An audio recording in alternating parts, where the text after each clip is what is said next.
Bonjour, je suis Marie-Véronique Goduchon. J'ai travaillé pendant 20 ans sur les enjeux écologiques. Je suis ingénieure de formation, d'abord dans les sciences dites dures, mécanique, physique, chimie, puis en biologie et en agronomie. J'ai commencé ma carrière en R&D en traitement des eaux, transformer notre pipi-caca en quelque chose qui soit tolérable pour nos rivières et nos océans. J'ai ensuite travaillé pendant 3 ans sur les enjeux biodiversité au sens large pour le WWF et sur le commerce des espèces de la faune et la flore sauvage pour le réseau Trafic. C'est à ce moment-là que je découvre les enjeux du réchauffement climatique. Et pendant 12 ans, je vais travailler sur les calculs d'empreinte carbone, puis le développement et le financement des énergies renouvelables. J'ai ressorti cette présentation de 2013 parce que j'aimais bien l'angle ressources renouvelables versus ressources non renouvelables avec lequel elle introduit la problématique. Je suis intervenue devant un parterre de chefs d'entreprise, le CEPR, Club des entreprises de Pays de la Rance. La question qui m'avait été posée, c'est « Qu'est-ce qu'une économie durable ?» Voici le plan, je ne le lis pas maintenant car je vais le détailler chacun de ces points. On va parler ressources renouvelables, énergie fossile, changement climatique et faire un peu de maths pour identifier les leviers d'action. Le concept de Sustainable Development, développement durable, développement soutenable, apparaît pour la première fois dans le rapport dit Brundtland en 1987. Le développement durable est un développement qui répond aux besoins du présent sans compromettre la capacité des générations futures à répondre aux leurs. Pour faire simple, il ne faudrait pas dépenser aujourd'hui plus que ce qu'on gagne. Il ne faudrait pas dépenser chaque année plus que ce que la nature est capable de produire. Dans ce tableau, je vous propose de ranger les différentes ressources utilisées par l'homme en fonction de leur vitesse de renouvellement. Ici, on a l'échelle humaine, 100 ans. Attention, c'est une échelle logarithmique. Ici, tout à gauche, on est en jours, et tout à droite, on est en milliards d'années. Un jour, un an, 10 ans, 100 ans, ça parle à tout le monde. Mais 1 milliard d'années, est-ce que ça vous parle? À votre avis, quel âge a la Terre? Quel âge a la vie sur Terre? Pour ce qui se renouvelle à l'échelle d'une vie humaine, donc tout ce qui va être ici, on va parler de ressources renouvelables. Pour ce qui se renouvelle beaucoup plus lentement, on va parler de ressources non renouvelables à l'échelle de l'humanité. Prenons l'exemple de l'eau douce. L'eau, c'est la vie. Je rappelle que nous sommes composés à 65% d'eau. À gauche, c'est ce qui se renouvelle très vite. En quelques jours, l'eau des océans s'évapore et nous apporte de l'eau douce à travers les pluies. Le stock d'eau douce des glaciers des Alpes ou de l'Himalaya, lui, se renouvelle à l'échelle d'une année ou quelques années en moyenne. C'est à peu près pareil pour les nappes phréatiques, les nappes de faible profondeur qui alimentent les puits. Mais on a aussi trouvé des nappes d'eau douce à très grande profondeur, sous le Sahara ou la péninsule arabique par exemple.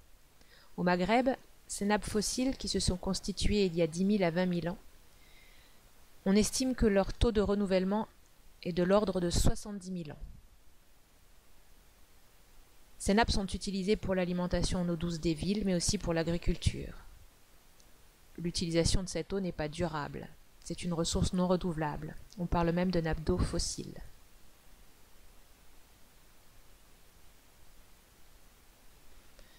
On peut ensuite rajouter toutes les ressources dites renouvelables, en gros les plantes et les animaux. On peut distinguer les plantes et les animaux domestiques, agriculture, élevage, une partie des forêts, et les plantes et les animaux sauvages, la pêche. Les cultures annuelles ont un cycle court, quelques mois à un an. Dans certaines régions, on peut avoir jusqu'à 3 cycles de riz par an, plus souvent 2. Les volailles en industriel, avec des abattages à 40 jours, on peut monter à 8 générations par an. Une poule pondeuse, on va la garder un an. Un bœuf bio, on est autour de 30-40 mois, soit 3 à 4 ans. Les vaches à lait, ça va être un petit peu plus. Les arbres fruitiers, ils vont commencer à produire au bout de 4-5 ans. Et puis, selon les espèces, on va les garder 20, 15, 20, 25 ans, un peu plus pour les oliviers ou la vigne. Pour les arbres, les pins et les eucalyptus pour faire la pâte à papier, on les récolte au bout de 10-15 ans. Les arbres pour faire des meubles, ils vont avoir 100, 150 ans.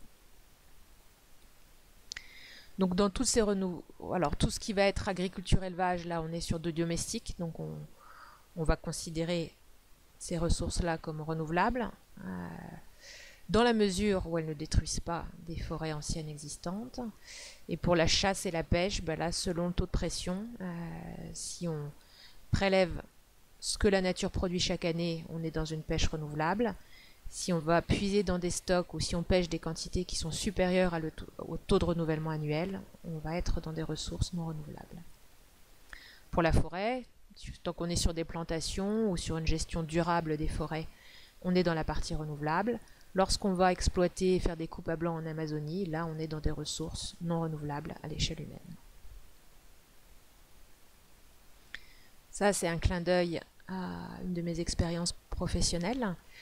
On peut dire que la chasse a déjà fait disparaître un certain nombre d'espèces. Je vais citer 2 espèces emblématiques. Si vous allez au Muséum national d'histoire naturelle à Paris, dans la galerie d'anatomie comparée, on peut voir un squelette de mammifère marin qu'on a du mal à identifier. En fait, c'est parce que c'est un mammifère qui a disparu au XVIIIe siècle. C'était la rétine de Stellaire, un gros mammifère marin, une sorte de dugong.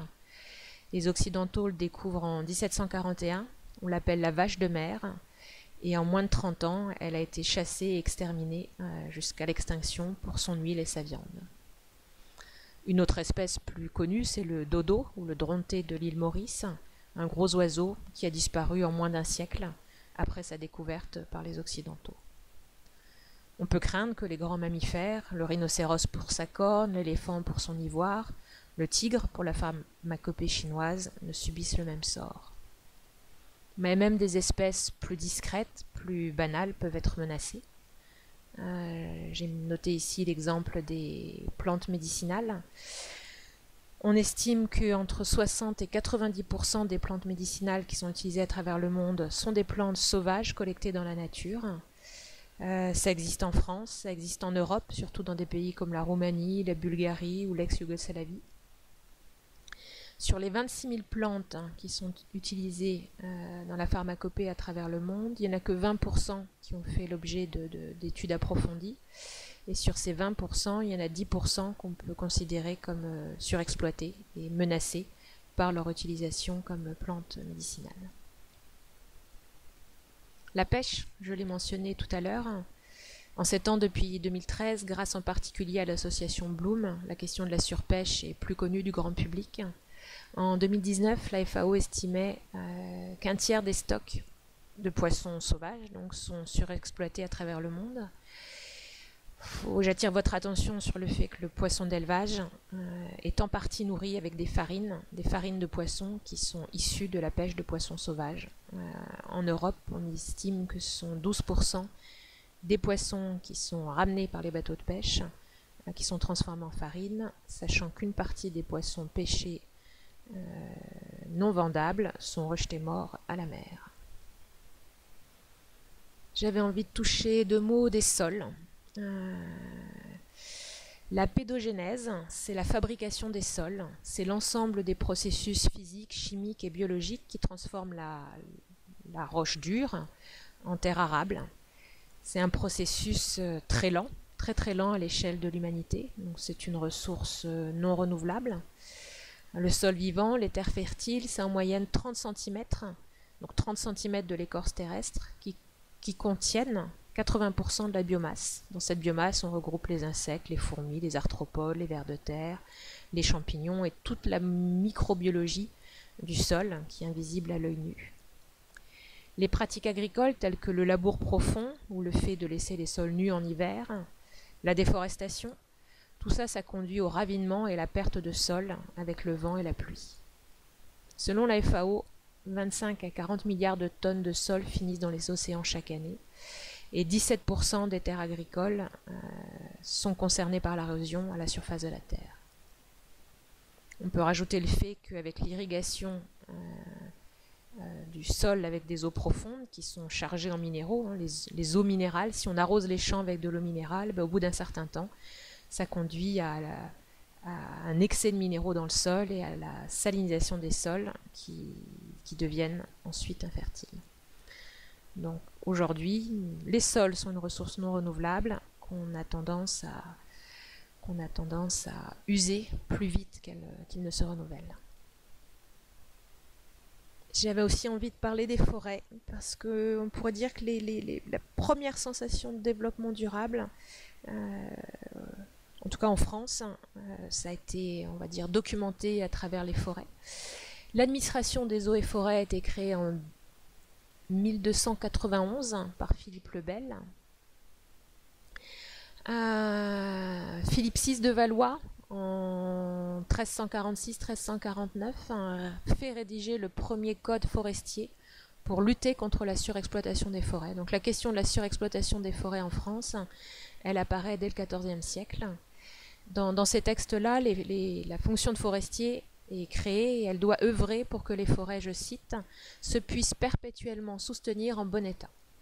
Donc il y a l'administration des eaux et forêts qui est chargée d'organiser une gestion durable des forêts. Ça ne suffit pas, les besoins en bois sont trop énormes. En 1520, la forêt ne recouvrirait plus que 25% du territoire. En 1669, Colbert et Louis XIV, qui ont besoin de bois pour la marine marchande, pour la guerre, établissent un nouveau code forestier avec des plans d'aménagement, des programmes de coupe à blanc d'un côté et puis des mises en réserve pour la régénération forestière de l'autre côté. Ça ne suffit toujours pas à stopper la diminution de la forêt. On a besoin de bois pour le chauffage, pour la marine. Il y a une forte croissance démographique, donc les besoins de bois pour les besoins de base augmentent, mais il y a aussi le développement des industries, des verreries, la métallurgie, la production de sel, la production de briques.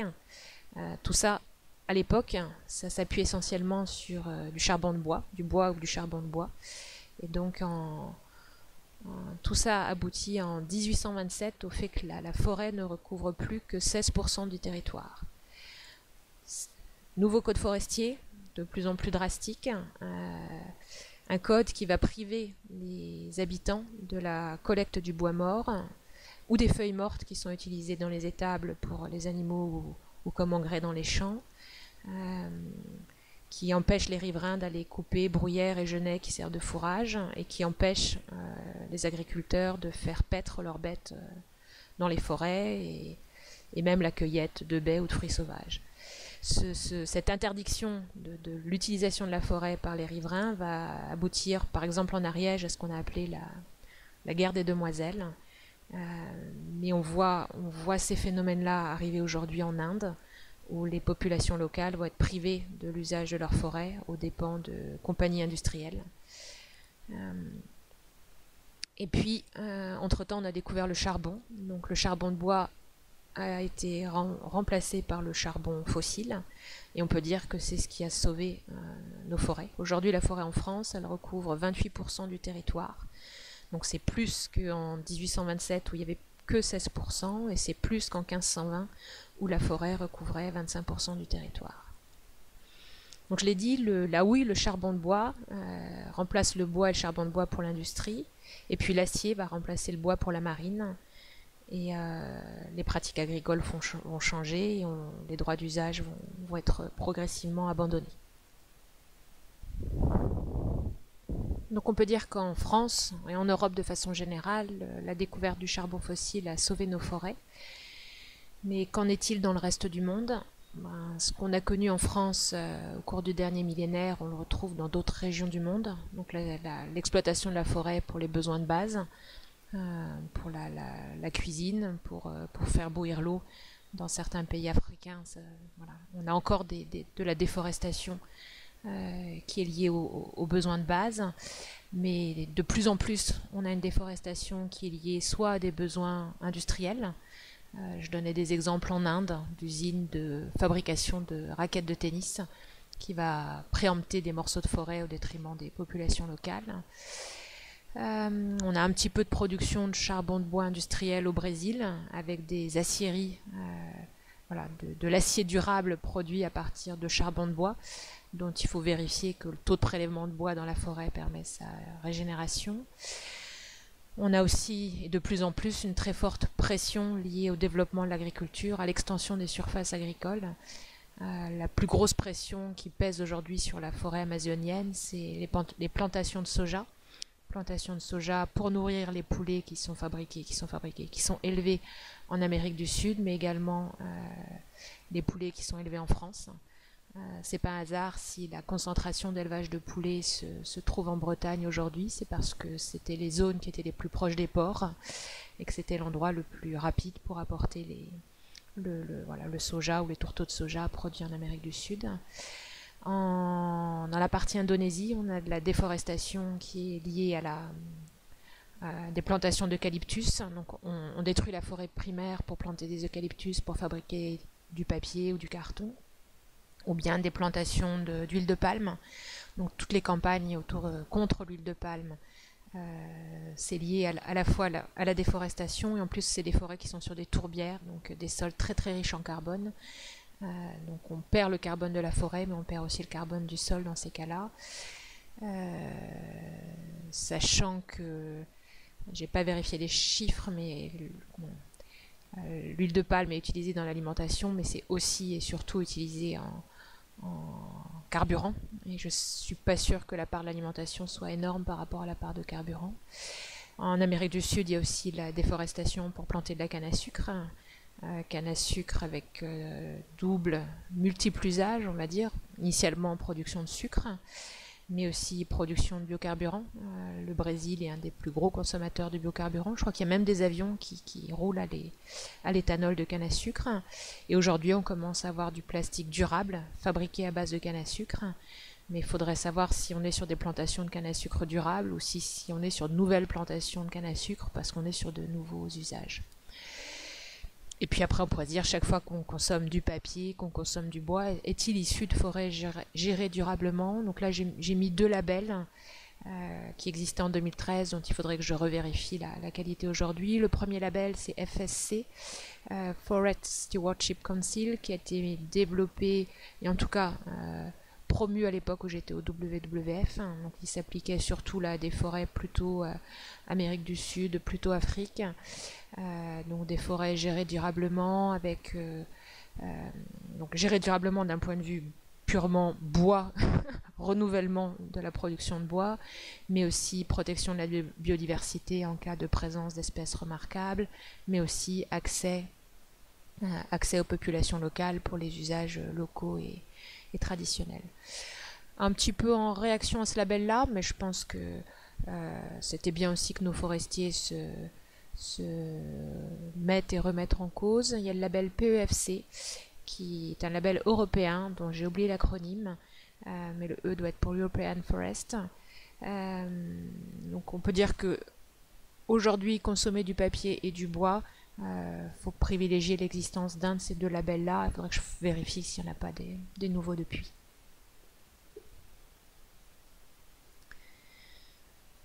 Donc pour répondre à la question qu'est-ce qu'une économie durable, la première réponse ce serait une gestion durable des ressources renouvelables. Donc ne pas utiliser plus que ce que la nature est capable de produire chaque année, en termes de consommation d'eau, en termes de consommation de sol, de terres arables, en termes de consommation de forêt, de consommation d'espace. Et pour les espèces sauvages qu'on utilise encore, que ce soit la pêche, les poissons, ou que ce soit les plantes médicinales par exemple, qu'on s'assure que le prélèvement dans la nature ne dépasse pas le taux de production annuel et permet à ce taux de régénération annuelle de se maintenir. Donc on a vu la gestion des ressources renouvelables, on va s'attaquer maintenant aux ressources non renouvelables. Donc on va venir de ce côté-là du tableau. Je vous ai posé la question là tout à l'heure, 1 milliard, qu'est-ce que ça représente pour vous? Petite échelle, le Big Bang, le début ou en fait la période jusqu'où on est capable de remonter au niveau compréhension. Le Big Bang, c'est 14 milliards d'années. Donc voilà, 1 milliard, on n'est pas très loin de l'échelle du Big Bang. Le Big Bang, 14 milliards d'années. La Terre, un peu après le Big Bang, un peu beaucoup après. La Terre, on estime qu'elle a 4,5 milliards d'années. La vie sur Terre, la vie sur Terre, elle est arrivée relativement vite. Les premières traces, elles remontent à 3,7 milliards d'années. Mais on reste pendant très longtemps sur des choses toutes simples, des petites bactéries. Les premières cellules à noyau, les eucaryotes, c'est 2 milliards, 2 milliards d'années. Alors à 2 milliards d'années, on est toujours... la vie reste cantonnée aux océans, à l'abri des UV. L'oxygène sur Terre. Au début, de l'oxygène sur Terre, il n'y en avait pas. L'atmosphère, c'était surtout de l'azote et du CO2. Pas d'oxygène. L'oxygène, en fait, ça vient de la photosynthèse, donc la transformation de l'énergie du soleil en énergie chimique par les algues bleues, qui est une forme bactérienne, sans noyau. Donc l'oxygène, elle vient des algues bleues elle a commencé à s'accumuler il y a à peu près 3 milliards d'années. L'oxygène, qui dans les couches supérieures s'est transformé en ozone, et cette couche d'ozone qui nous protège des UV aujourd'hui, et qui a permis à la vie de sortir de l'eau.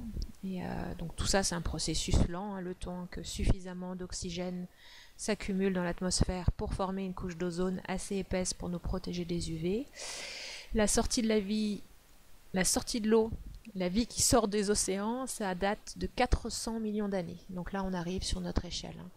On va dire l'apparition de la vie dans les océans, c'est l'ordre de milliards d'années, et la sortie de la vie des océans, c'est 400 millions d'années. Premiers hommes, les premiers hominidés.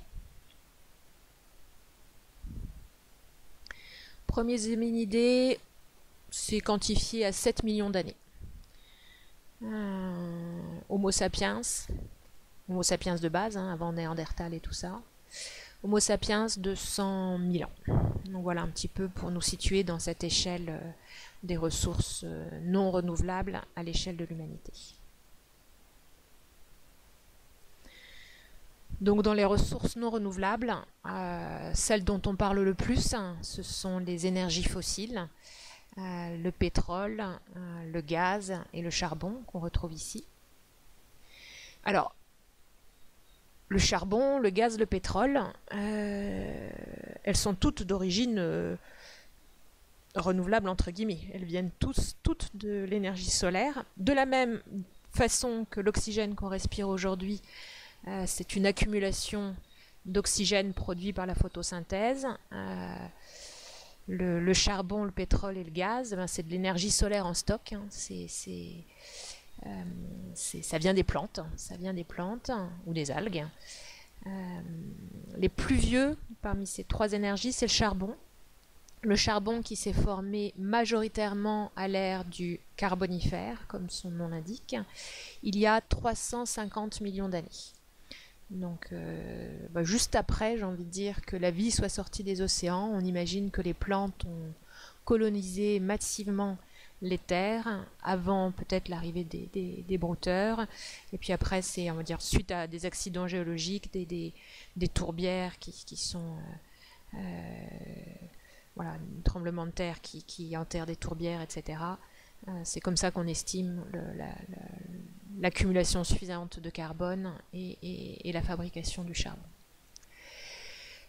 Le pétrole et le gaz, eux, ils se forment ensemble. On va dire le gaz, c'est la forme la plus légère du pétrole, on pourrait dire.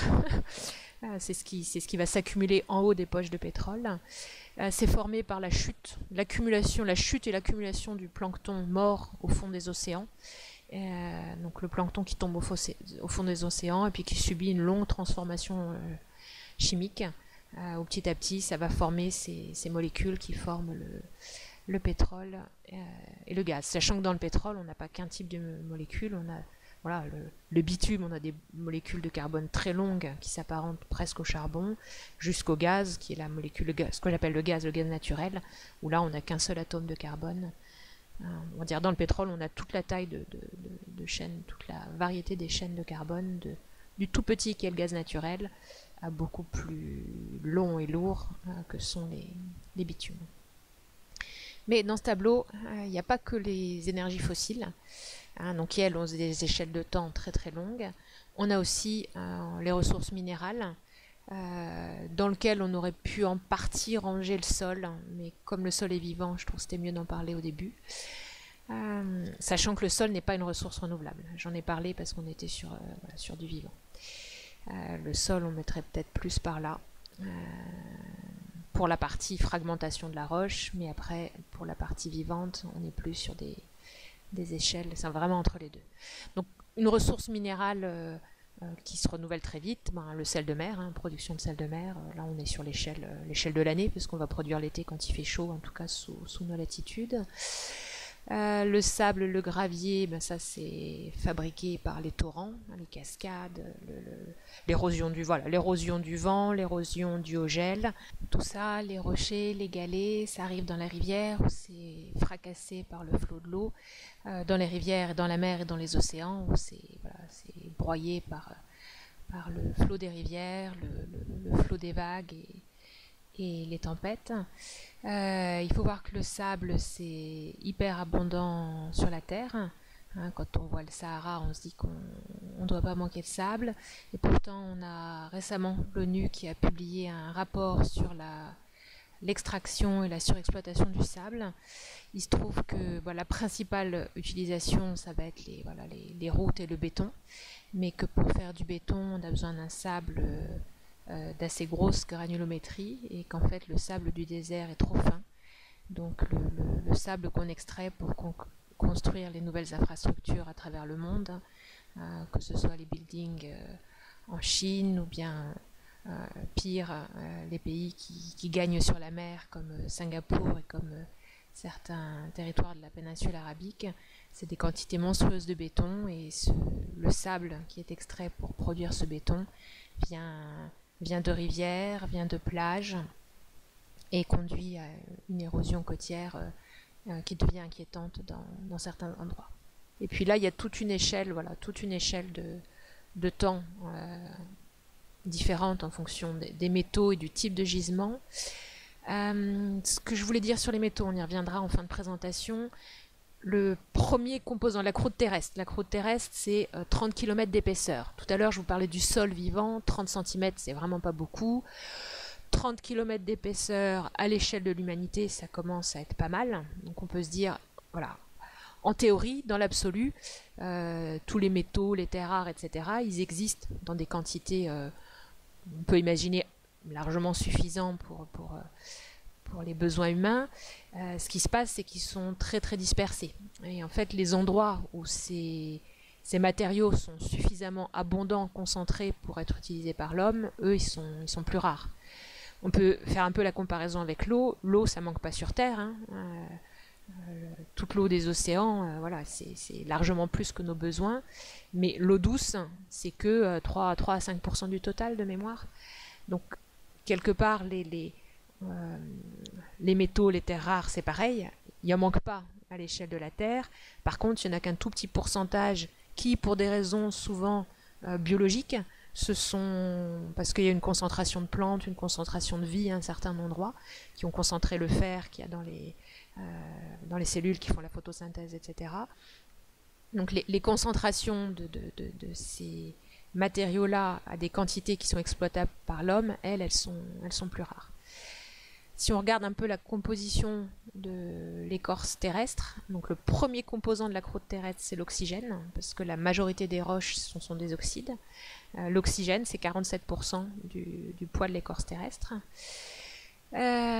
Juste après l'oxygène, c'est le silicium, avec 27% du poids. Le silicium, c'est ce qu'on trouve dans les panneaux solaires, c'est ce qu'on trouve dans le verre, c'est le sable, pas le sable calcaire, mais le sable, la silice, quoi. Donc, dans l'absolu, le silicium, lui, il existe en grande quantité. Après, derrière, l'aluminium, 8%. Donc, l'aluminium, on peut se dire, c'est pas un métaux trop rare. Le fer, 5%, pas très rare non plus. Le calcium, la craie, la chaux, le ciment, 3-4%, le sodium 3%. Et puis après, on a magnésium, potassium pour les 8 plus nombreux. On va commencer par parler des ressources non renouvelables que sont les énergies fossiles. Parce que voilà, je viens de dire, pour les métaux, globalement, en quantité, on n'a pas de problème. La question de la concentration se pose. On verra ça en fin de présentation. Donc on va s'intéresser au gaz, au pétrole et au charbon sous 2 angles. Donc ça, c'est une revue de presse qui date de 2013. Voilà, c'était déjà un sujet brûlant.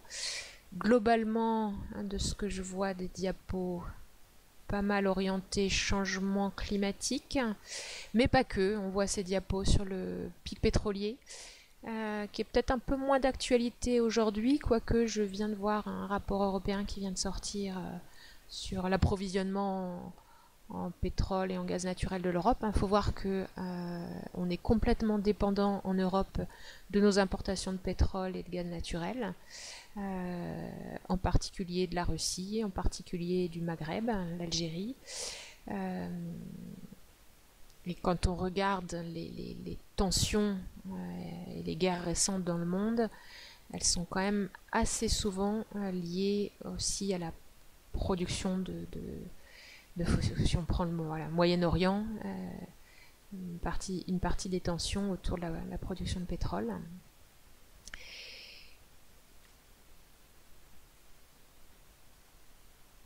On va parler de l'accès à l'énergie. C'est bien, ingénieur, j'aime bien les chiffres, j'espère qu'il n'y en aura pas trop. Ça, c'est la population mondiale en 2013, 7 milliards d'habitants. On va parler d'énergie, puis on va commencer par l'électricité. À votre avis, combien de personnes ont accès à l'électricité aujourd'hui dans le monde? Sans électricité, pas de pompe, pas d'eau courante. Donc c'est forcément la corvée d'eau, et statistiquement c'est souvent les femmes, les petites filles qui s'y collent plutôt que d'aller à l'école. Pas d'éclairage le soir, donc pas d'études, pas de devoirs après le travail dans les champs. En 2013, c'était de l'ordre de 2 milliards d'êtres humains qui n'avaient pas encore accès à l'électricité. Il me semble que sur les chiffres récents que j'ai pu voir, on est encore à 1,4 milliard d'êtres humains qui n'ont pas accès à l'électricité. C'est-à-dire que ce sont des populations qui sont quasiment 100% dépendantes du bois et du charbon de bois pour leur consommation d'énergie, et essentiellement pour faire bouillir l'eau et cuire les céréales. Globalement, on va le voir dans la suite de la présentation, l'énergie, c'est une forme de progrès. Et là, c'était le résultat d'un petit sondage qui avait été fait dans les années 2000. La question qui était posée, c'était: quelle est, selon vous, la plus grande invention, découverte, avancée du XXe siècle?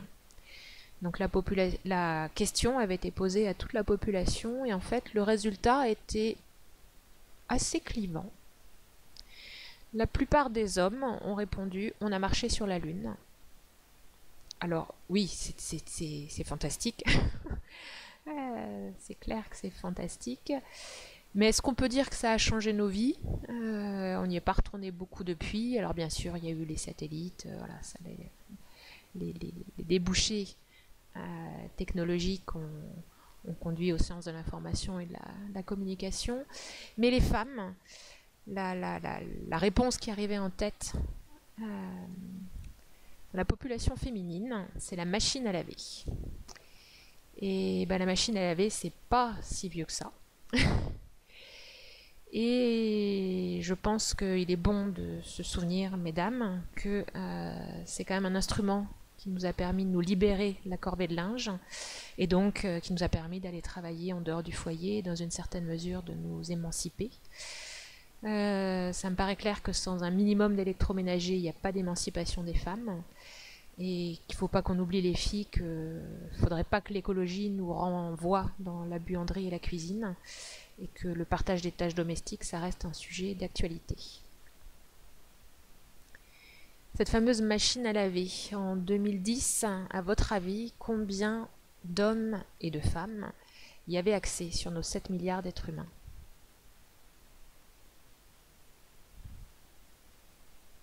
Où est-ce que je place la ligne entre ceux qui ont la machine à laver et ceux qui ne l'ont pas?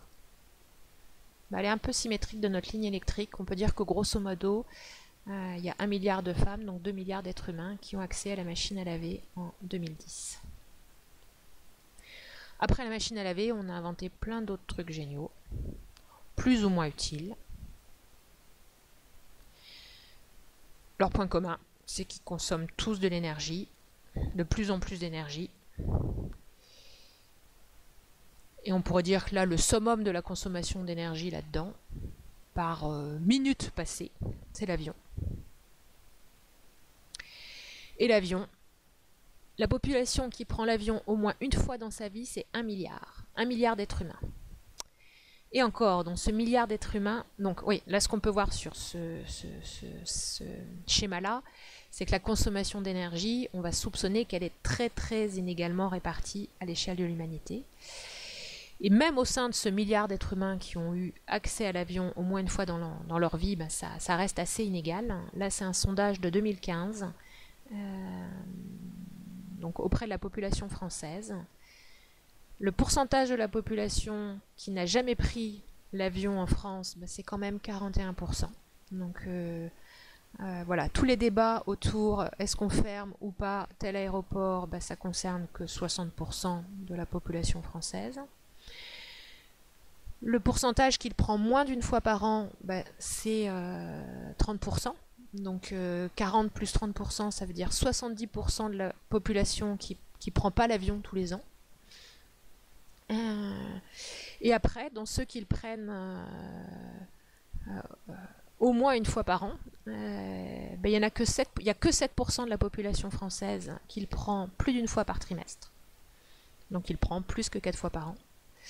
Et il n'y a que 1% de la population qui prend l'avion plus d'une fois par mois. Donc qui prend l'avion de façon très très régulière. Donc on voit qu'on est sur un sujet clivant, mais qui en même temps concerne qu'une toute petite partie de la population. Et malgré tout, l'avion, c'est responsable de 5%, alors je ne sais plus si c'est 5% des émissions de CO2 ou 5% des gaz à effet de serre, ça faut que je vérifie. Mais ces 5% d'émissions de gaz à effet de serre, ils concernent moins de 10% de la population. On peut comparer aux émissions du numérique, qui sont du même ordre, mais qui concernent beaucoup plus d'usagers. Donc, l'avion, la machine à laver, les autres usages de l'électricité, un petit peu de bois pour le chauffage, on va traduire tout ça en consommation d'énergie. Et la référence qu'on va utiliser, parce qu'elle va nous servir tant d'un point de vue énergie que d'un point de vue émission de CO2, c'est les tonnes équivalent pétrole. Que je vais symboliser ici par des gros barils. Donc si je transforme mes consommations d'énergie en gros barils, voici à quoi j'arrive. Notre mode de vie, donc ceux des Européens et des Américains les plus aisés, on a une consommation d'énergie qui est de l'ordre de 6 tonnes équivalent pétrole par personne et par an. La population qui a accès à un minimum d'électroménager mais qui prend pas l'avion plus que ça, ça baisse vite. On n'est plus qu'à 2 tonnes équivalent pétrole par personne et par an.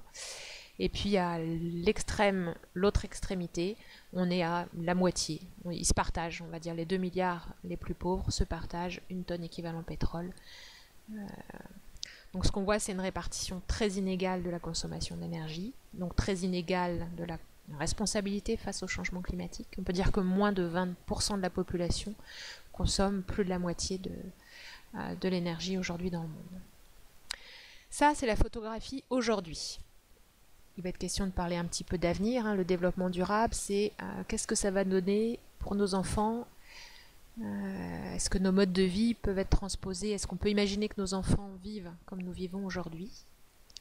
Alors qu'est-ce qui va se passer en 2050? En 2050, il y a une augmentation de la population qui est liée, on va dire, la courbe démographique, ça a une très forte inertie, c'est lié à la taille de la population, à l'âge de la population. Est-ce qu'on est sur une population vieille comme dans nos pays ou sur une population jeune en âge d'avoir des enfants comme en Afrique, et puis au taux d'enfants par femme. Donc on va dire qu'on a 3 facteurs. On a le taux d'enfants par femme en âge de faire des enfants. Après, c'est quel pourcentage de la population est en âge de faire des enfants. Et après, c'est quoi la taille de cette population.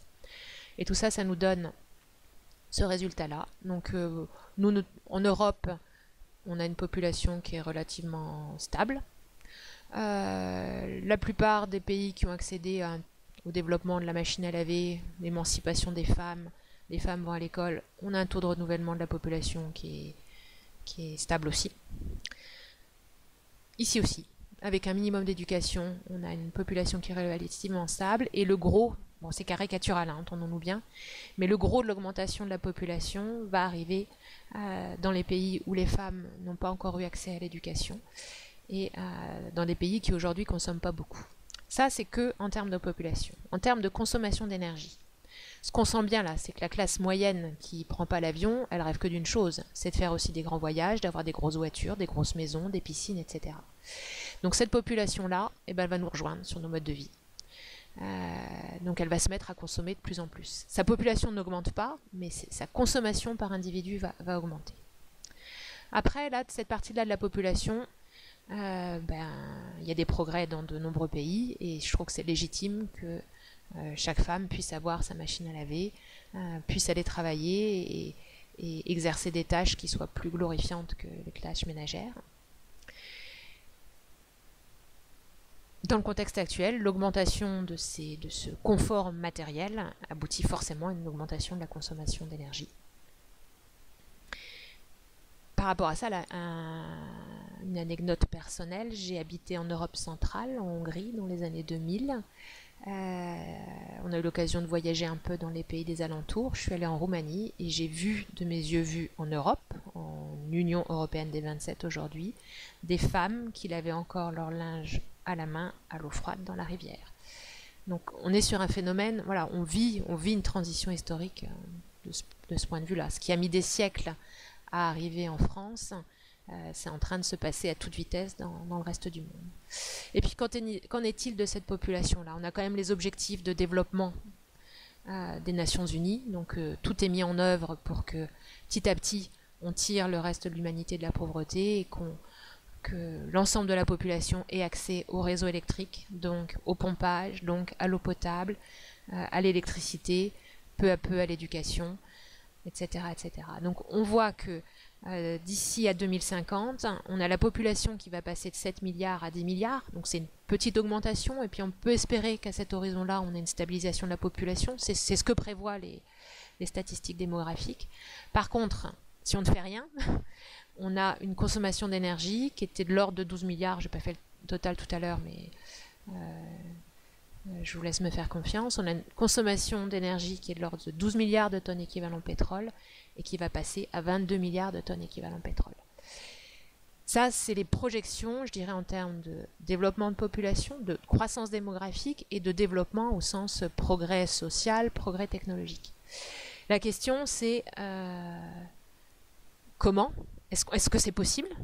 Voilà. Est-ce que c'est possible en 2050 de consommer 22 milliards de tonnes? Est-ce que c'est possible d'un point de vue ressources fossiles? Est-ce que c'est possible et souhaitable d'un point de vue changement climatique? Notre consommation d'énergie, aujourd'hui, on est là. Ça, c'est les prévisions. Alors, je ne suis pas allée jusqu'à 2050, mais déjà 2030, c'est pas mal.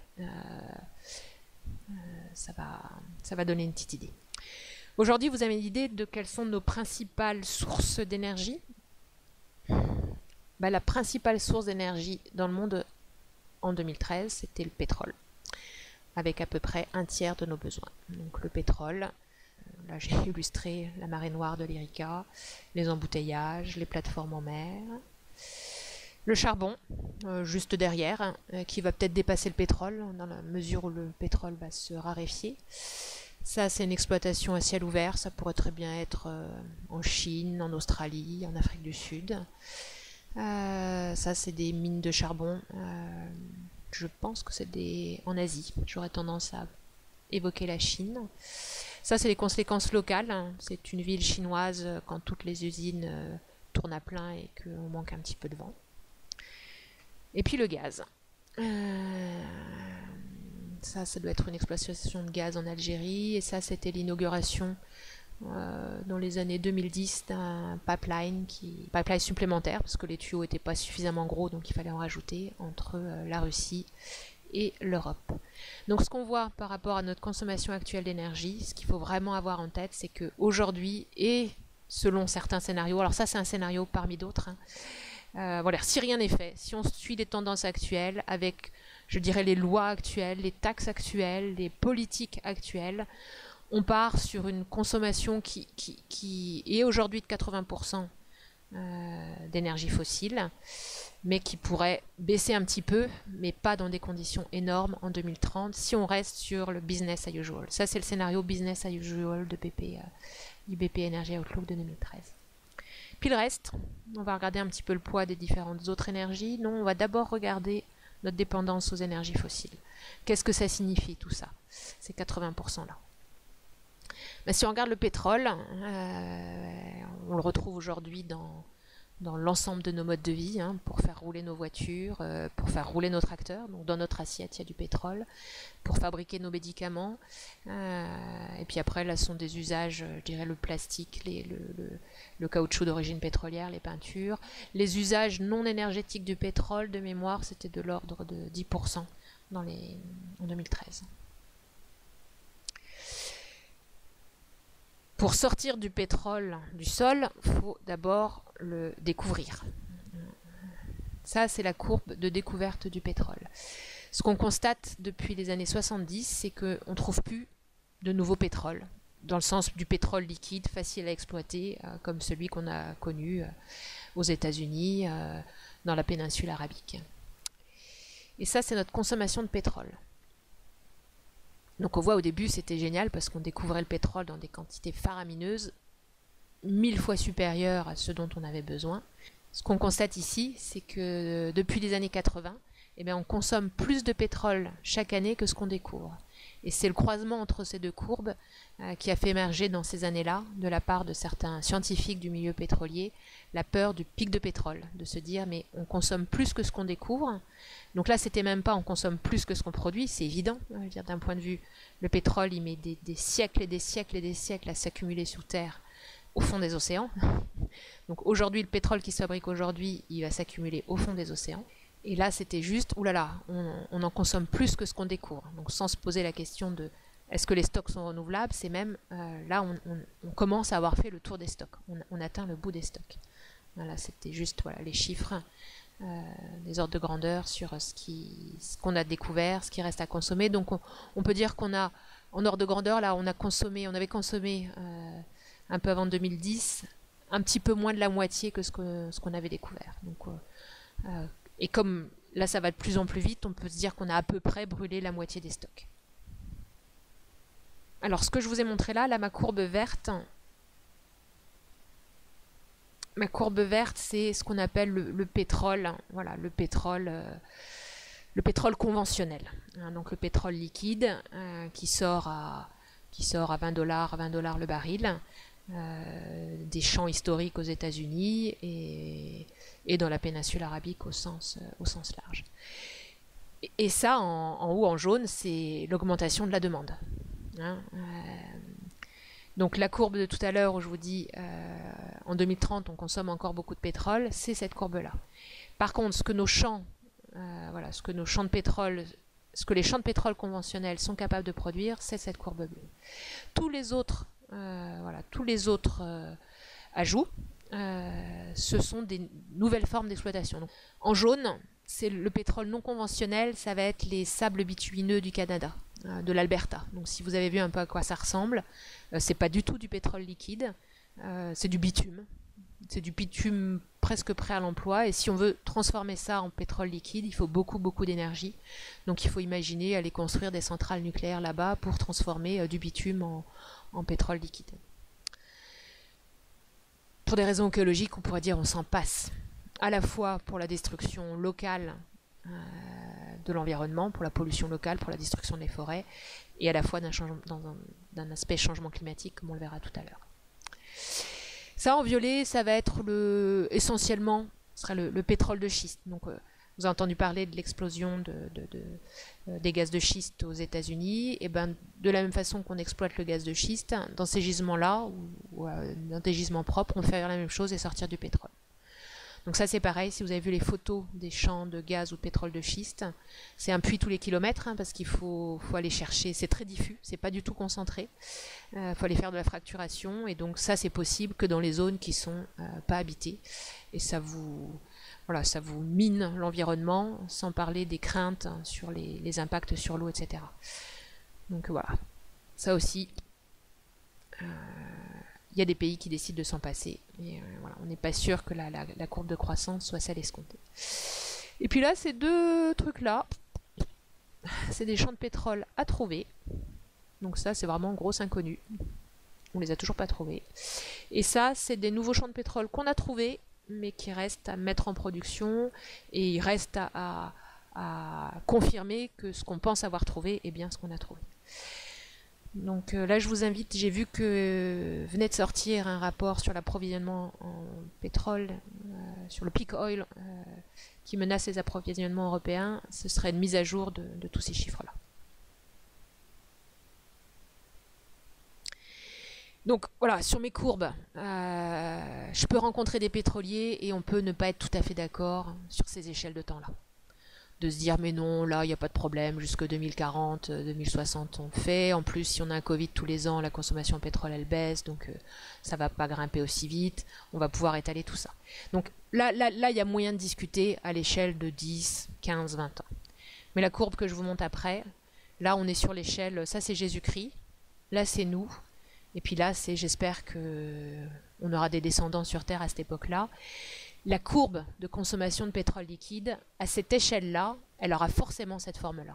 Parce que physiquement, il y a, tu vois, c'est un peu la courbe que je montrais, j'en mets plus. Là, si on regarde l'air de cette courbe-là, on imagine qu'on va pouvoir exploiter plus que ce qu'on a encore découvert pour l'instant.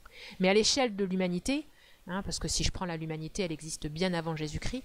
Donc à l'échelle de l'existence de l'humanité et de la civilisation, on peut dire que la civilisation date aussi d'avant Jésus-Christ, la période du pétrole, c'est vraiment une parenthèse dans l'histoire de l'humanité. Donc, même s'il n'y avait pas le changement climatique, il faut qu'à l'échelle d'un siècle, de 2 siècles, on ait trouvé une alternative au pétrole. Ça, c'est quelque chose d'inéluctable. Ça, c'est un graphique d'économiste. Je vous ai montré des graphiques peut-être un peu plus physiques pour commencer, mais ça, c'est un graphique d'économiste pour montrer que le pic pétrolier est pas loin. Ici, vous avez le prix du baril de pétrole. Et ici, vous avez la production quotidienne en millions de barils de pétrole. 20 $ le baril, c'est le prix de revient de la production de pétrole sur la péninsule arabique ou sur les champs historiques aux États-Unis. Et ce qu'on constate dans le temps, c'est que c'est l'offre et la demande. Hein. Plus c'est difficile, moins il y a de pétrole, ou plus la demande augmente, plus le prix augmente. Et pendant toute une période, là sur la période 98-2004, lorsque le prix du baril augmente, lorsque le prix du baril augmente, c'est ici. Donc, comme mon baril il passe de 20 à 40 $, et ben j'augmente ma production parce que je vais mettre en route, de nouveaux champs, de nouvelles lignes de production. Par contre, ce qu'on voit sur la période plus récente, c'est que là, on a beau augmenter le prix du pétrole, hein, sur la période 2005-2011, le prix du pétrole augmente, hein, il fait plus que doubler. Vous imaginez, le prix du pétrole à 20 $, on est monté au grand de la crise à du pétrole qui a dépassé les 100 $ le baril. Mais j'ai beau augmenter mon prix du pétrole, j'arrive pas à augmenter ma production quotidienne. Alors on peut se dire, il faut le temps qu'on fasse les recherches, il faut le temps qu'on construise, il faut le temps qu'on mette en route les pipelines. Il serait intéressant de revoir ce graphique à l'échelle récente. Mais voilà, le fait qu'on soit en tension, que malgré une augmentation drastique des prix, hein, je multiplie mes prix par 3, et ben j'ai pas d'augmentation significative de la production, tout ça, ça indique qu'on risque d'être pas loin du pic de pétrole. ça, c'est encore un graphique d'économiste. Donc, c'est le prix du pétrole avec deux échelles. Là, le prix historique, et puis là, en euros courants. Donc, c'est plutôt les euros courants qu'il faut regarder. Là, on a le premier choc pétrolier, deuxième choc pétrolier. Et là, il y a ce qu'on a vécu dans les années 2008. Qu'est-ce qui se passe quand il y a, en économie, quand l'offre n'est pas suffisante pour répondre à la demande, on a une augmentation des prix. Et finalement, cette augmentation des prix, si c'est trop cher, voilà, si le billet d'avion devient trop cher ou si c'est trop cher de faire le plein, vous partez plus en vacances. Et c'est une augmentation des prix qui détruisent la demande. Et on arrive là dans une série. Certains économistes nous annoncent une série de yo-yo sur les prix du pétrole. J'en ai pas assez, les prix montent, donc ma demande baisse, j'en ai assez, mais donc j'en ai pas assez. Les prix montent, crise économique, la demande baisse, les prix baissent. Les prix baissent, donc il y a une reprise économique, mais comme il y a une reprise économique, les prix remontent. Comme il y a une reprise économique, la demande remonte, donc les prix remontent, donc une nouvelle crise économique. Crise économique, la demande baisse, donc les prix baissent, donc la demande monte, donc les prix montent, etc. etc. Les économistes prévoient un yo-yo, un yo-yo sur les prix du pétrole pendant toute la durée du pic avant l'effondrement. Alors ça, c'est pour être sur des prix français, pour voir, voilà, sur les 90, sur les 20 dernières années, dans les années 2010, cette augmentation progressive du prix du fioul, du prix du gaz, du prix du GPL. L'électricité, c'est un peu plus dur à analyser, et même là, il faut être prudent parce qu'on est sur des prix qui ont longtemps été des prix décidés par l'État. Ce serait intéressant de mettre à jour ces graphiques-là. Ça, c'était pour situer la France au sein de l'Union européenne en termes de prix d'électricité. On voit qu'on a une politique de prix bas de l'énergie en France, ce qui n'est pas le cas. Voilà, ce qui n'est pas le cas tous les pays.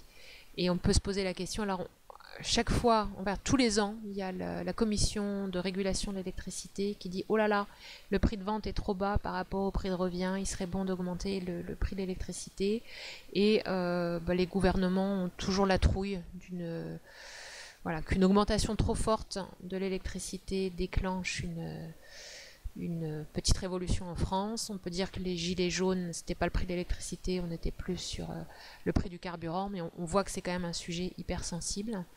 Mais on voit aussi qu'en étant au plus bas de la moyenne européenne, il y a plus de risques que l'électricité augmente chez nous qu'en Allemagne, par exemple, où le prix moyen est déjà plus élevé. Et on voit aussi le poids des taxes, qu'il y a des pays... par exemple, là, c'est l'Allemagne, l'Italie, où l'énergie est beaucoup plus taxée que chez nous. Ça, c'était l'évolution. Donc, je vous ai montré avant l'évolution des prix des énergies fossiles.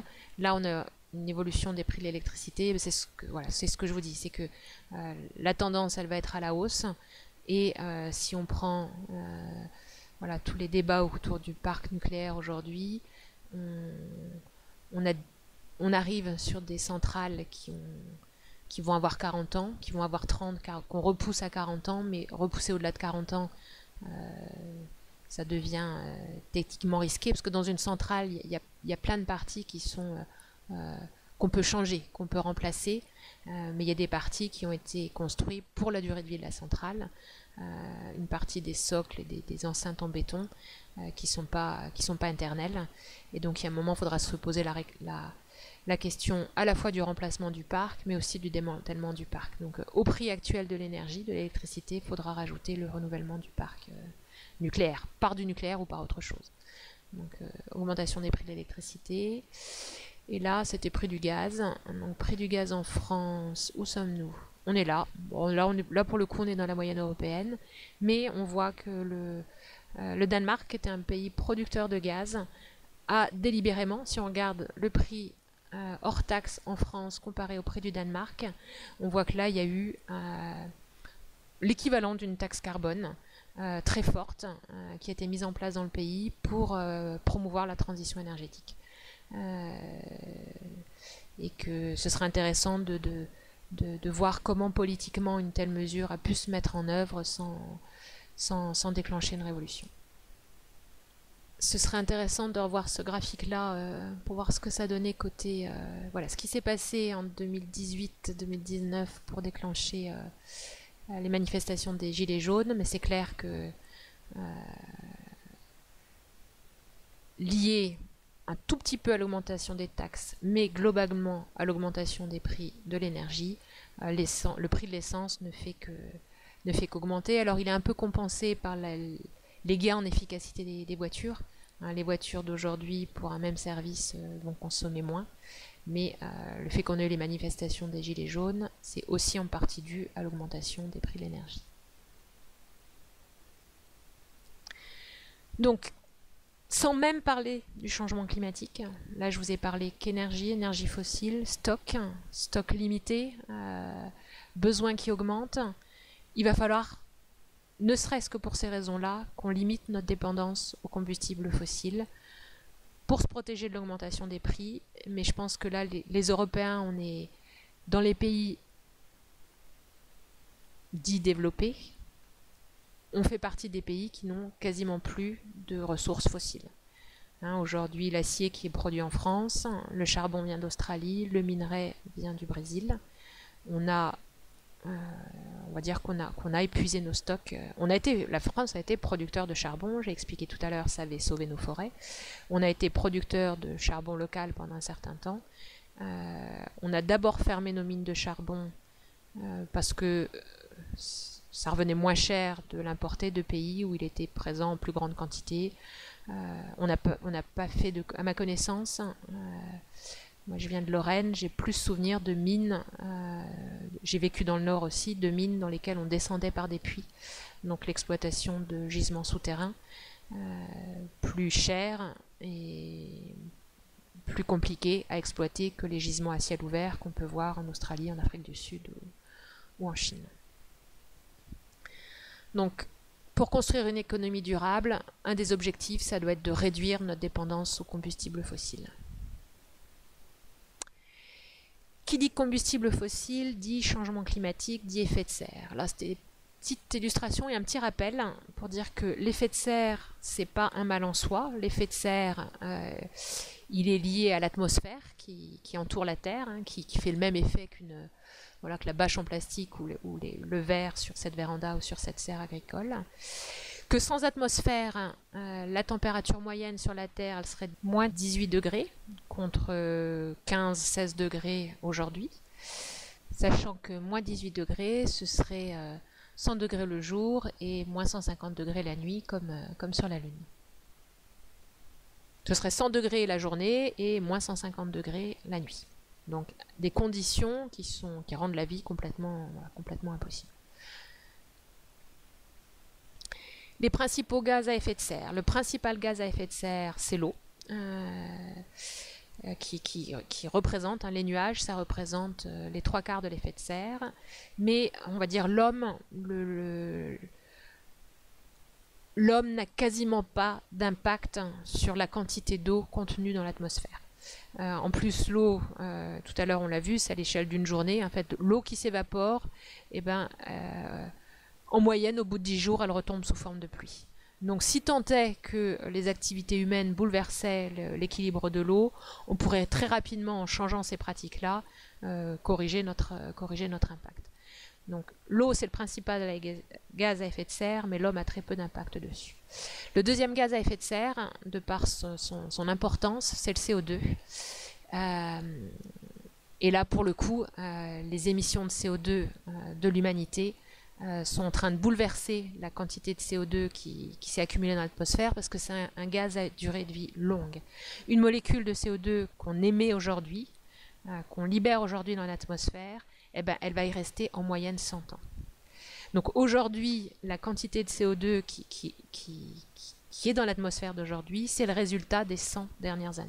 Donc tout ce qu'on fait aujourd'hui, ça va avoir encore un impact juste en termes de concentration de CO2 dans l'atmosphère pendant au moins 100 ans. Après, il y a d'autres gaz à effet de serre qui sont importants. Le troisième plus important, ça va être le méthane. Le méthane, alors qui a une durée de vie plus courte que le CO2, donc on peut dire que les actions sur le méthane auront un impact plus efficace et plus rapide. Là, les émissions de méthane qui sont liées à l'homme, elles sont 2 fois supérieures aux émissions de méthane naturelles. Les émissions de méthane naturelles, ça va être quoi? Ça va être chaque fois qu'il y a de la dégradation de matière organique. La principale source de méthane, c'est, je dirais, la matière organique qui pourrit sans oxygène, qui pourrit en anaérobie. Si vous dégradez de la matière organique, si vous faites un bon compost et que vous dégradez de la matière organique, et ben ça va faire du CO2. Si vous dégradez de la matière organique en anaérobie, ça va faire du méthane. C'est ce qu'on a par exemple, moi je viens de La Rochelle, on a le marais Poitevin qui est pas très loin. Quand vous vous baladez dans le marais Poitevin, donc on se balade sur des barques qu'on pousse avec des grandes piques, c'est pas profond, donc on a une grande pique en bois qui permet de pousser la barque, et de temps en temps on agite. Une des attractions, c'est d'aller remuer la bouillasse au fond du marais, sachant qu'au fond du marais, il y a plein de feuilles mortes, c'est plein d'arbres, donc il y a toutes les feuilles mortes qui tombent au fond du marais, qui commencent à pourrir sans oxygène, et donc là, on touille un peu la boue au fond, et on a des bulles, on voit qu'il y a un dégagement de bulles, et là, c'est des bulles de méthane. On met le briquet et ça brûle. Donc on a du méthane qui vient des rizières. Donc dans les rizières, on a à peu près la même chose que ce qui se passe au fond du marais Poitevin. Des déchets, un mauvais compost ou des déchets qui s'entassent et qui pourrissent en anaérobie, ça fait du méthane. Un bon compost bien remué, normalement, lui, fait pas de méthane. Il sent bon la terre, il sent bon la forêt. Et puis on a l'élevage, en fait, les ruminants, donc les vaches, les chameaux, les chèvres, les moutons. Lorsqu'ils transforment l'herbe, une partie de la transformation de l'herbe dans leur panse par certaines bactéries produit du méthane. Et puis un dernier gaz qu'on émet en toute petite quantité, mais qui dont la contribution n'est pas nulle, c'est le N2O. Donc quand on met de l'engrais sur les terres agricoles, en fait on en met un peu trop pour être sûr que les plantes en aient assez, on en met un peu beaucoup, et les émissions qui sont liées aux engrais qu'on répand sur les terres agricoles, aujourd'hui on considère que c'est autant que les émissions naturelles. Donc sur le cycle de l'azote, quand on parle d'anthropocène, l'homme a une action géologique aujourd'hui à l'échelle de la planète, parce que sur le cycle d'azote, il bouge autant d'azote que tout le reste de la biomasse, que tout le reste de la vie sur Terre. À la fois en captant de l'oxygène de l'air pour le transformer en engrais, et à la fois en rejetant cet azote, soit à travers nos excréments, soit à travers l'excès d'azote qui est pendu dans les champs. Et puis il y a quelques gaz, pareil, c'est des toutes petites quantités, mais c'est des gaz qui ont un pouvoir de réchauffement qui va être 10 000 fois supérieur à celui du CO2. Donc ce sont certains gaz frigorifiques, et puis le SF6 qui est un gaz isolant qu'on utilise dans les compteurs électriques. Donc là, il est important de trouver des alternatives à ces gaz-là, de trouver des gaz qui aient les mêmes propriétés frigorifiques ou isolantes par rapport à l'électricité, mais qui ne contribuent pas à l'effet de serre. Et en tout cas, dans les endroits où on continue à les utiliser, à s'assurer qu'il y ait des contraintes de manutention et de maintenance qui fait qu'on s'assure qu'il y ait le moins de fuites possible. Je reviens sur le méthane, chose qui est peut-être pas claire pour tout le monde. Le méthane et le gaz naturel, c'est la même molécule. Donc c'est un atome de carbone, 4 atomes d'hydrogène.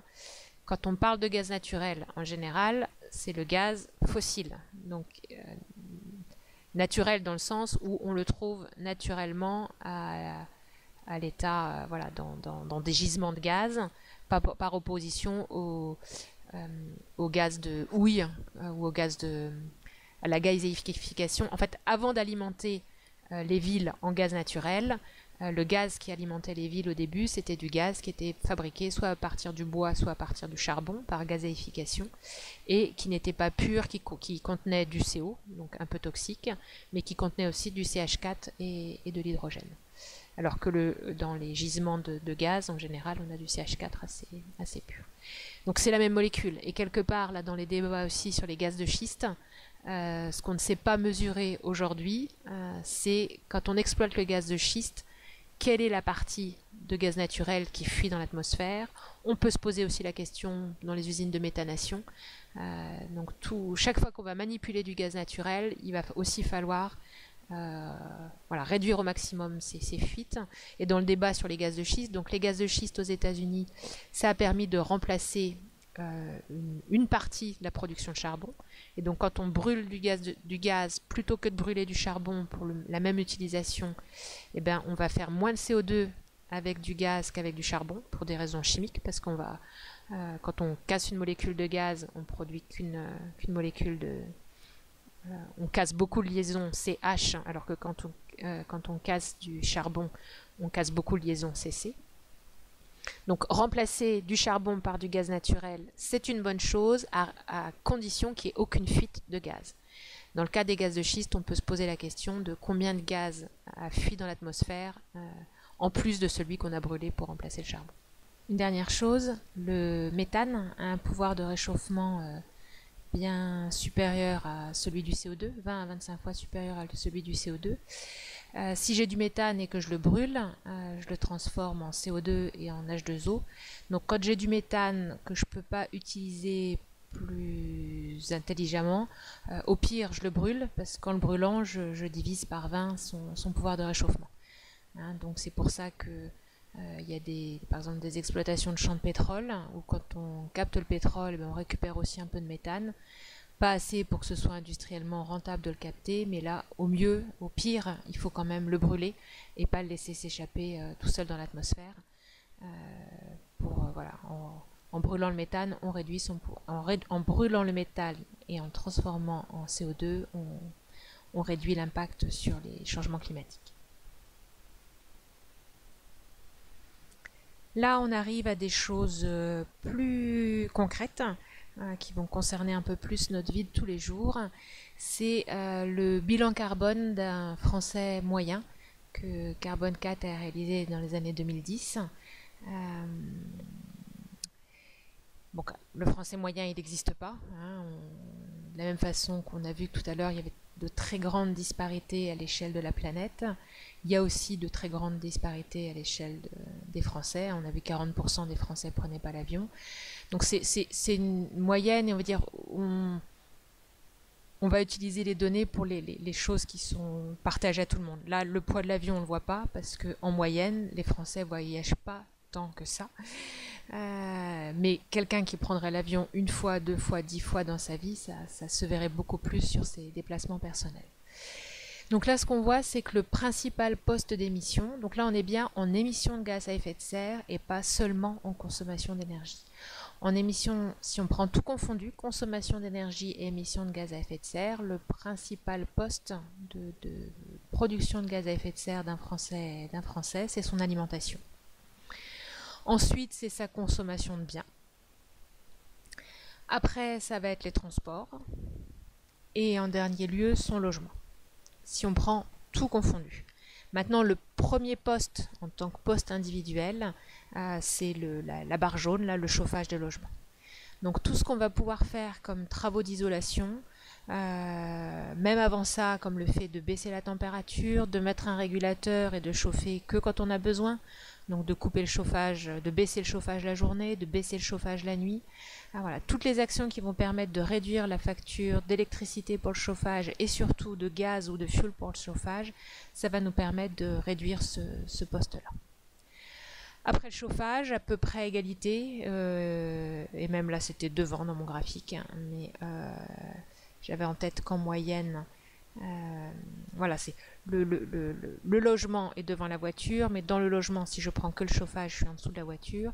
Voilà, le deuxième poste à égalité avec le chauffage, c'est les déplacements en voiture, c'est l'essence qu'on met dans notre voiture, c'est le carburant, et c'est pour ça que tout ce qui va viser à réduire l'usage de la voiture dans la mobilité individuelle, ou bien à faire des voitures qui soient plus économes, ou à mieux partager les voitures, à être 2, 3 dans la voiture au lieu d'être 1. Tout ça, ça va permettre de réduire l'impact de la voiture. Ensuite, le troisième poste individuel, après le chauffage et la voiture, c'est la consommation de viande, parce qu'on l'a vu tout à l'heure, surtout si cette viande elle est sous forme de viande rouge, de bœuf, elle est liée à des émanations de méthane, et on a vu que le méthane avait un pouvoir de réchauffement 20 à 25 fois supérieur à celui du CO2. Donc, et puis le quatrième poste derrière ça, ça va être tout ce qui est matériel électronique, Hi-Fi, téléphone, ordinateur, parce qu'il faut voir que c'est des appareils qui sont composés de beaucoup de matériaux différents, que pour extraire, transformer, associer ces matériaux, il faut beaucoup d'énergie. Il faut plus d'énergie pour fabriquer un téléphone ou un ordinateur que cet appareil n'en consommera sur toute sa durée de vie. Donc, en fait, la plus grosse consommation d'énergie de votre téléphone, c'est quand il est fabriqué. Donc, plus souvent vous changez de téléphone, plus fort est votre impact en termes de CO2 lié à l'usage de votre téléphone.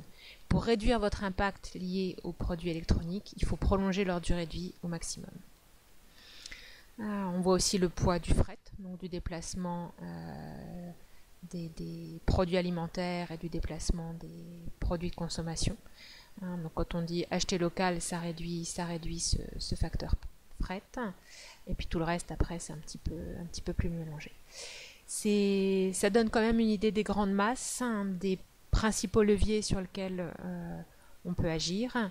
Et ça montre aussi que les biens communs, les services publics ont un impact, mais que si l'État, les régions, les départements ne prennent en charge que leur impact direct, qui inclut les hôpitaux, les écoles, etc., on voit que leur effet de levier est assez faible. Il faut on a tous notre part de responsabilité, sachant que par exemple nos déplacements en voiture, ils dépendent de nous, mais ils dépendent aussi de l'aménagement du territoire, de la localisation du travail. Donc il y a une très forte interaction entre les actions individuelles, j'ai le choix de manger, je choisis ou pas de manger de la viande, je choisis ou pas d'avoir un téléphone. Bientôt, je ne pourrai pas choisir de ne pas avoir d'ordinateur ou téléphone. On commence à avoir les services publics. Bientôt, on ne pourra plus payer ses impôts sous format papier, ou alors ça coûtera. On parle d'électronisme pour les gens qui ne sont pas connectés. Donc, on voit qu'il y a des usages où on a vraiment le choix personnel, et puis d'autres qui sont des usages qui finissent par être imposés par la société.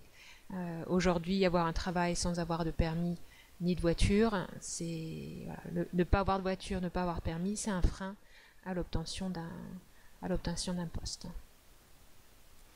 Globalement, les émissions liées au mode de vie d'un Français moyen, c'est équivalent à la consommation d'essence qu'il faut pour faire une fois le tour du monde en voiture.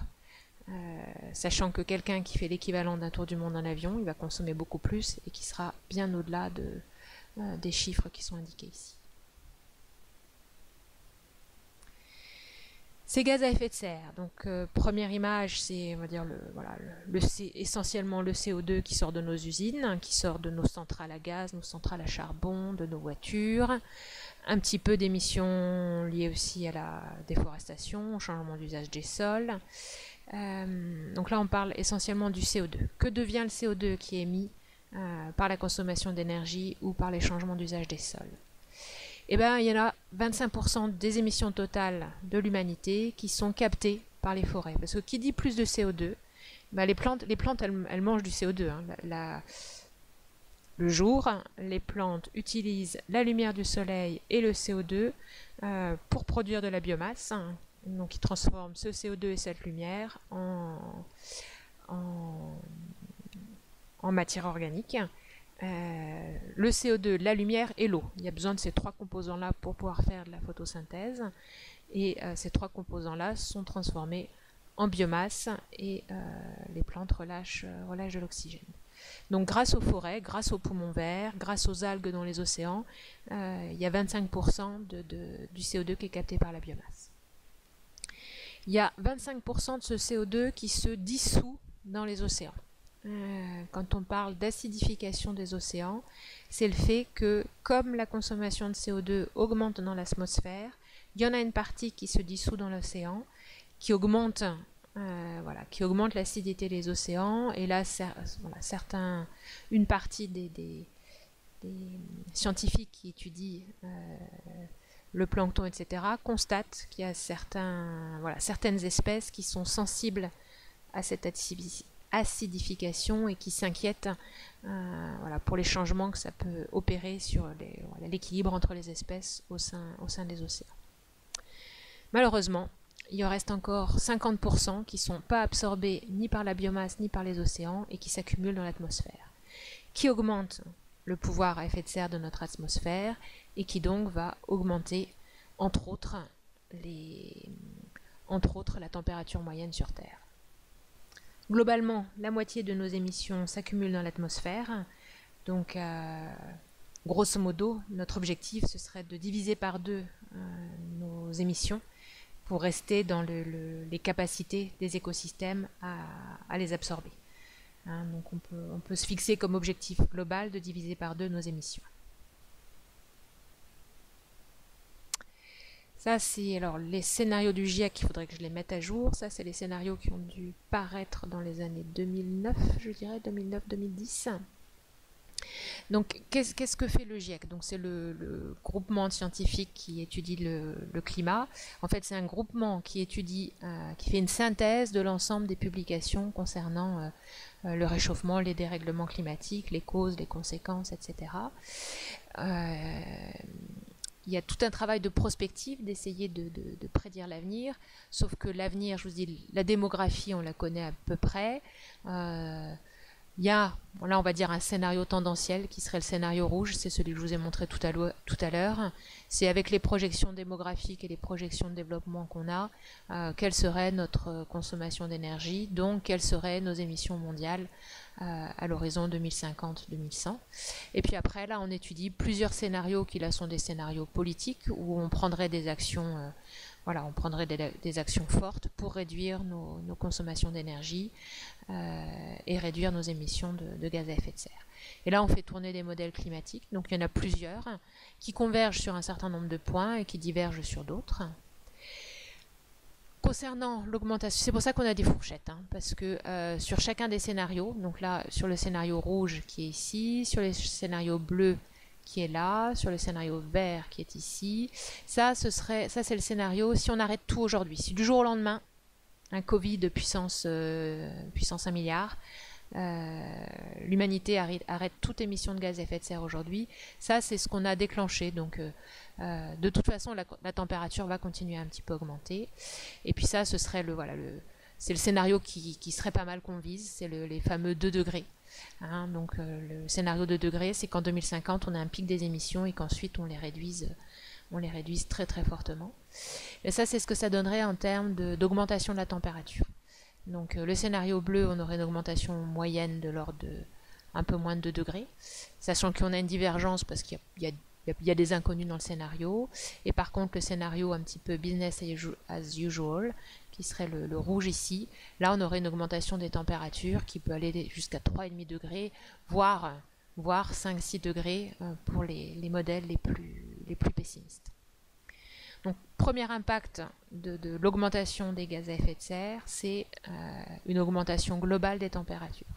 Mais cette augmentation globale des températures, elle va déclencher en cascade beaucoup d'autres impacts sur notre environnement.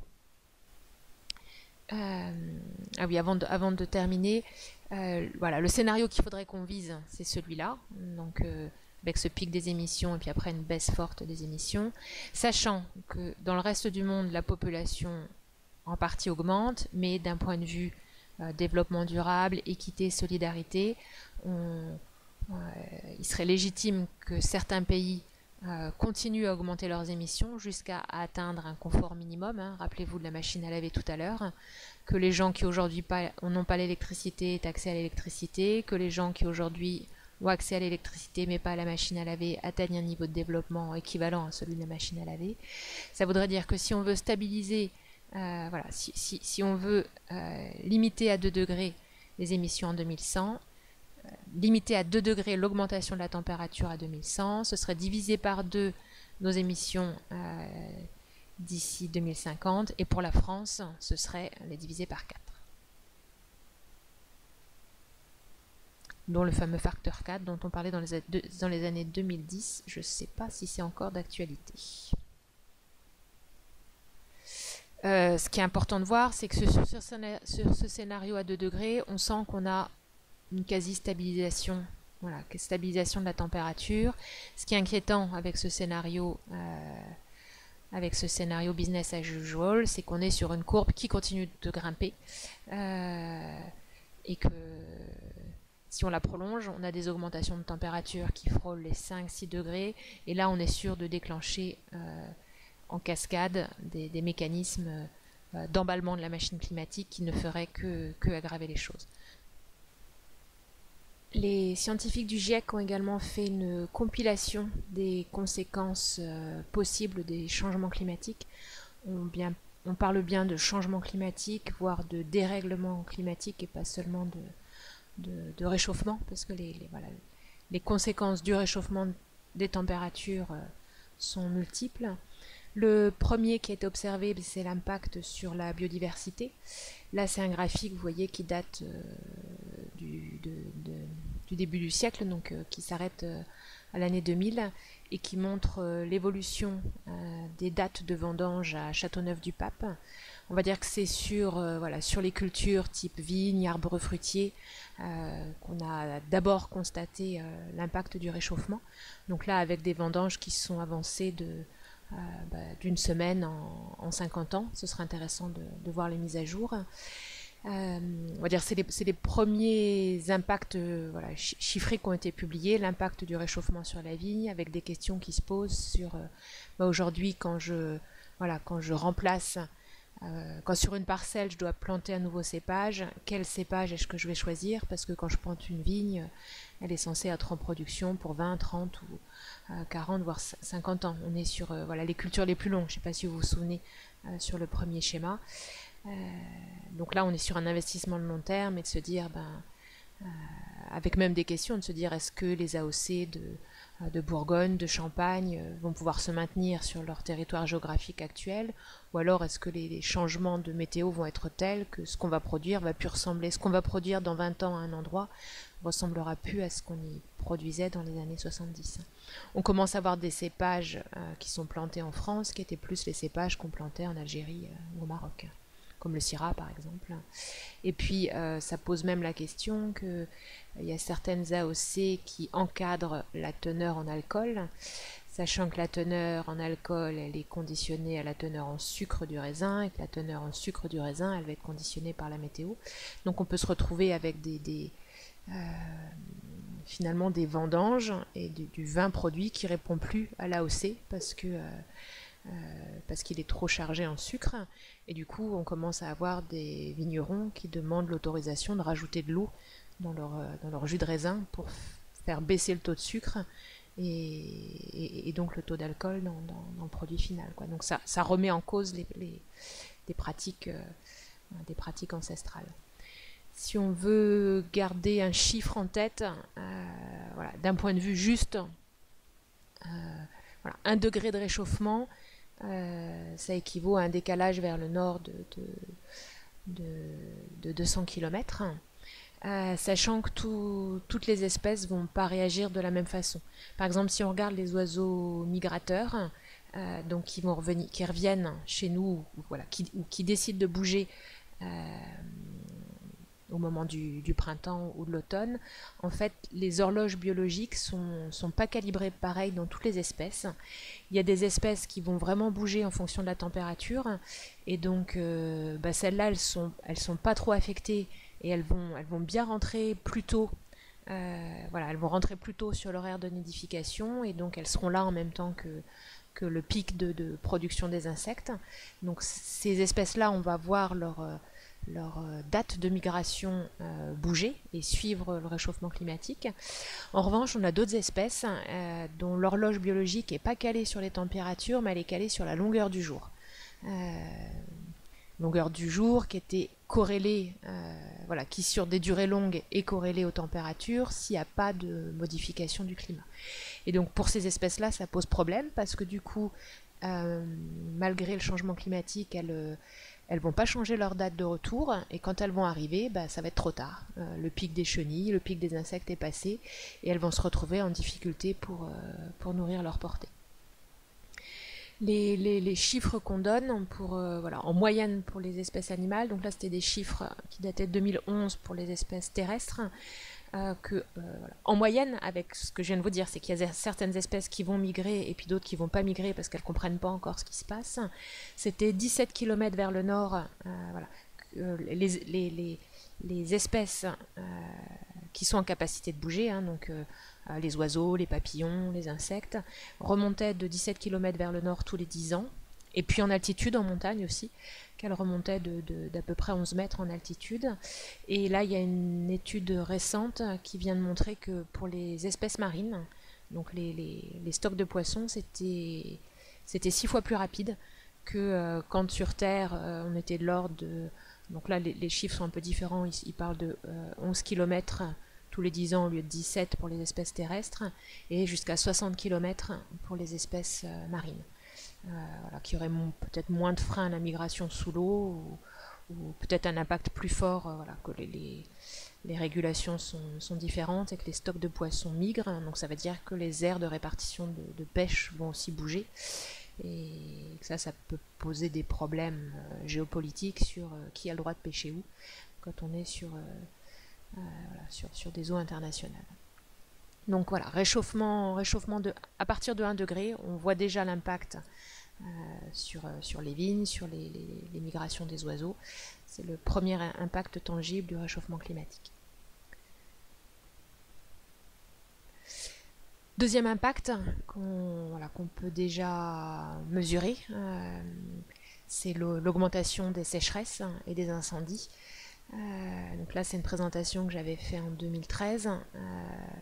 Donc j'étais plus calée sur ce qui s'était passé en 2008-2010, les émeutes de la faim avec les grands incendies dans des zones agricoles, et le fait qu'on se trouve voilà, qu'il y a une augmentation, donc c'était de mémoire des incendies plutôt en Russie, qui faisait que les stocks de blé avaient diminué, que le blé s'était renchéri, et donc les émeutes de la faim qu'on avait pu avoir au Maghreb. Le printemps arabe était en partie déclenché par ces augmentations du prix des céréales. Plus récemment, je pense qu'on a tous en mémoire les incendies en Australie, les incendies sur la côte ouest des États-Unis. Ça, c'est un petit graphique Météo France, donc qui montre le pourcentage du territoire en sécheresse, donc avec les valeurs annuelles et puis les moyennes décennales. Donc on voit une tendance à l'augmentation sur le territoire français, sachant que toutes les zones, quand on regarde les modèles climatiques, c'est pas équitablement réparti à l'échelle de la planète. Il y a des zones comme le Sahel, comme le pourtour méditerranéen, qui seront beaucoup plus affectées par ces sécheresses. Et donc, et si on regarde aussi à l'échelle, si on prend de mémoire le lac Tchad, bon, il y a des pratiques agricoles qui ont changé, mais il y a aussi une réduction de la surface du lac qui est peut-être déjà due au réchauffement climatique, avec toutes les conséquences en termes de migration de population et de déstabilisation de la zone.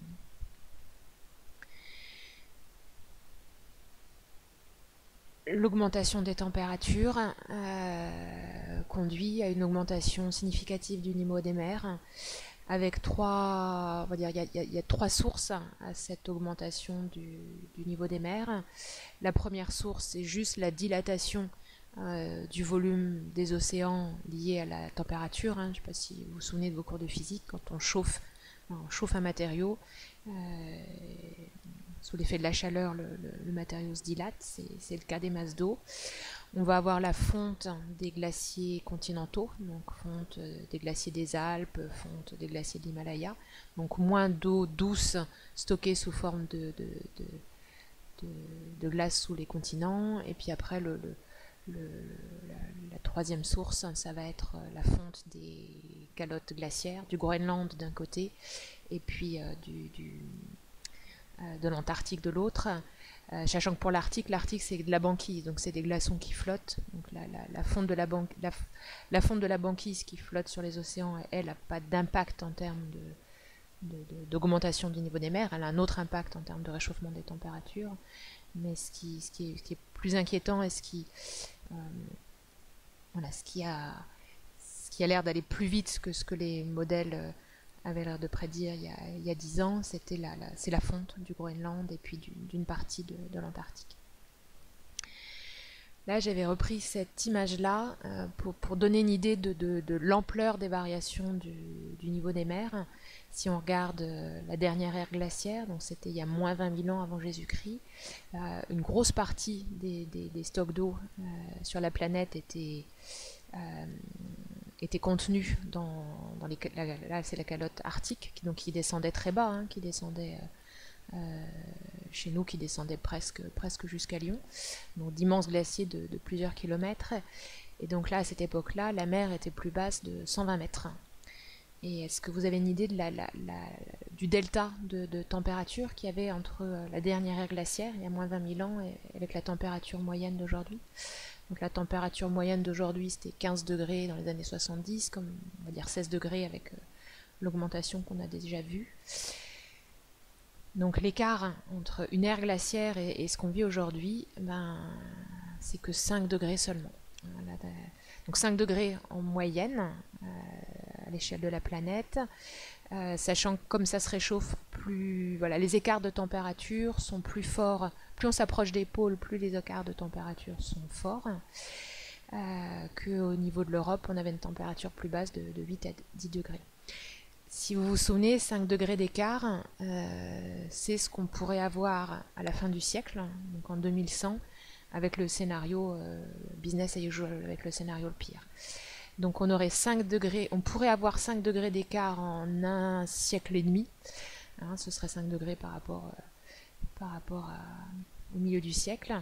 Alors que 5 degrés, c'est aussi ce qui nous sépare de la dernière ère glaciaire. Il y a moins 20 000 ans. Donc là, on est sur des échelles de temps qui n'ont rien à voir. 20 000 ans d'un côté et 100 ans mettant 200 ans de l'autre. On a un facteur 200 ans, on a un facteur 100 entre les deux. Donc le réchauffement climatique possible, si on fait rien dont on parle, c'est quasiment un changement d'air. Voilà, c'est comparable à un changement d'air entre l'ère glaciaire et ce qu'on vit aujourd'hui. Voilà, là je me répète un petit peu, c'est la vitesse. Là on compare un peu la vitesse à laquelle ces 120 mètres, la vitesse à laquelle l'eau est montée, c'était 1,4 mètres par siècle. Alors aujourd'hui on n'est pas là, hein, on est 3 mm par an, 3 cm tous les 10 ans. Pour l'instant, sur les tendances actuelles, on est de l'ordre de 30 cm par an. Ça, c'était en 2013. Pareil, ça, il faudrait que je réactualise. Ce qui est quand même important de noter, c'est de savoir quand est-ce que ça s'est passé. Donc, ce que je disais, ça s'est passé sur une période très très longue, mais on va dire sur la période récente, donc là, ce qu'on pourrait appeler la période des civilisations humaines, hein, depuis, on va dire, 6000 ans. On avait quand même un climat, un niveau des mers relativement stable et un climat relativement stable. Donc à l'échelle de l'humanité et des civilisations, on n'a pas connu de changement aussi fort que ce qui s'annonce. De mémoire, si on prend toute l'eau qui est stockée dans les glaciers, dans les calottes glaciaires, l'augmentation possible, elle est de l'ordre de 60-70 mètres. Donc pas autant que depuis la dernière glaciaire, mais suffisamment pour inonder tous les littoraux, sachant que la population mondiale, une majorité, est installée aujourd'hui au bord de la mer. L'estimation de l'évolution du niveau des mers sur les 2000 ans qui viennent de se passer, et on voit une accélération. Donc là, le chiffre s'arrêtait dans les années 2000, on était à plus 2 mm par an. En 2013, on était à plus 3 mm. Et pareil, ça vaudrait le coup de réactualiser. Donc ça, c'est les prévisions selon les différents scénarios. Donc là, tout à l'heure, les deux qu'on avait regardés, c'est le scénario vert, c'était le scénario bleu tout à l'heure. Et là, le scénario bleu ici, c'était le scénario rouge. Donc là, on voit que voilà, l'écart sur ce que montre cette courbe par rapport à l'augmentation des températures tout à l'heure, c'est qu'on est voilà, sur un phénomène très très lent. Les températures de l'air vont changer beaucoup plus vite que le niveau des mers, et par contre le niveau des mers avant stabilisation, là on voit que tout à l'heure sur la courbe B1 on était sur une température quasi stabilisée, alors que là sur le niveau des mers on voit que ce qu'on projette en 2100, on n'est pas du tout à la stabilisation. Là les stabilisations ça va être de l'ordre de plusieurs centaines voire de milliers d'années, parce que ça demande beaucoup plus de temps et d'énergie pour que le niveau des océans se stabilise. Là j'avais mis comme une échelle voilà, un petit bonhomme hein, pour qu'on se rende compte. Nous sur La Rochelle on a quand même eu de mémoire printemps 2010 Xynthia. Et ce que la ville avait fait, c'est qu'elle avait peint le niveau des inondations sur les arbres et puis les prévisions du GIEC. Donc ça permettait, quand on se promenait sur le littoral, d'avoir une idée de jusqu'où est montée l'eau pendant Xynthia et jusqu'où l'eau pourrait monter selon les scénarios moyens du GIEC.